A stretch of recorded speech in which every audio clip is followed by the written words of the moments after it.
শুভ দুপুর বন্ধুরা, তোমরা নিশ্চয়ই ভালো আছো, আমিও ভালো আছি। আমি চলে এসেছি মনীষ কিচেনে। আজকে সম্পূর্ণ একটা অন্য রেসিপি নিয়ে। সেই রেসিপিটা কি সেটা সঙ্গে থাকো, দেখতে থাকো, তাহলেই বুঝতে পারবে। পুরো একটা অন্য টেস্টি জিভে জল আনা রেসিপি, দেখতে থাকো। এই যে আমি এই জলপাইকে কদিন ধরে বাইরে রেখেছিলাম, দুদিন। কদিন মানে দুদিনের বেশি দরকার ছিল না। দিয়ে বাইরে রেখে নরম করেছিলাম। নরম করে একদম নরম হয়েছে, দেখতেই পাচ্ছ, একদম নরম হয়ে গেছে। সেটা আমি আচার বানাবো। এবার চটকে নিচ্ছি, সব জলপাইটাকেই আমি চটকে নিচ্ছি। এবার এর মধ্যে পরিমাণ মতো নুন দিয়ে দিচ্ছি। নুন দিয়ে আবার চটকাবো।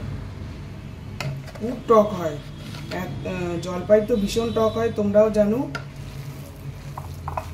এবার এটা চটকে ঠিক করছি। এবার এর মধ্যে আমি গুড় দিয়ে করব, চিনি দিয়ে করব না।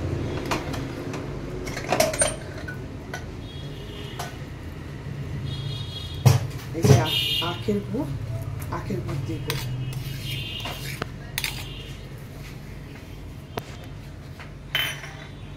পরিমাণ মতো আখের গুঁড়ো দিয়ে দিলাম। এই আখের গুড় এর সঙ্গে মেশাবো।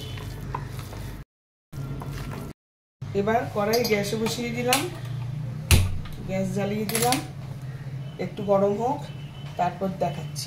এবার কড়াইয়ে অল্প করে তেল দিলাম।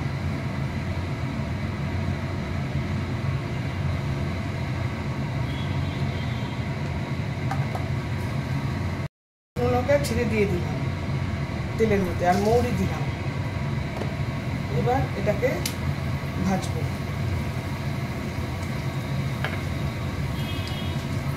এখানে পুরো যেটা হাত দিয়ে মাখলাম ওইটা কিন্তু তোমরা ওর মধ্যে লঙ্কা টঙ্কা দিয়ে খেতে পারো, কিন্তু আমি তেলে ভাজবে, তার কারণ হচ্ছে ওটা তাহলে অনেক দিন থাকবে।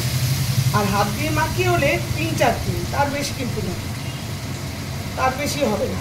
3-4 দিনের বেশি থাকবে না, নষ্ট হয়ে যাবে। আমি গতবার করেছিলাম, হাত দিয়ে মেখে কদিন খেয়েছি, কিন্তু সেটা তারপরে যেটা রেখেছিলাম নষ্ট হয়ে গেছিল। এইবারে আমি সেটা করছিলাম। এইবারে একটু তেলে ফোড়ন দিয়ে এটা নাড়িয়ে নিচ্ছি। তেলে শুকনো লঙ্কা আর মৌরি ভাজলাম, ভেজে এর মধ্যে নাড়িয়ে দেবো। এইবারে এর মধ্যে আমি খুব ভালো করে নাড়াবো। এর মধ্যে আমি গুঁড়ো লঙ্কা দেব, যে যেরকম লঙ্কা খাও সেরকম দেবে। আমি অনেকটাই লঙ্কা দেব। এবার লঙ্কাটা মিশিয়ে, তারপর ভালো করে মিশিয়ে নিয়ে এইবার আমি তারপর সব মশলা আমার আগে থেকেই বাটা আছে, ঘরে থাকে আর কি, বেটে গুঁড়ো মশলা 5 রকম মশলা, ওইটা আমি দিয়ে দিলাম।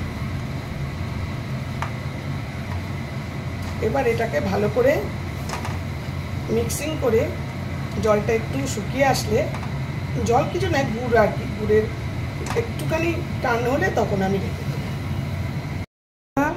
আমার জলপাইয়ের চাটনি ডান, মানে আচার, একদম জলপাইয়ের দারুণ খেতে হয়। তোমরা করে দেখবে, তোমরা চিনি দিয়েও করতে পারো, আর ঝালটা যে যেরকম খাও সেরকম দেবে, কাঁচা লঙ্কাও দিতে পারো।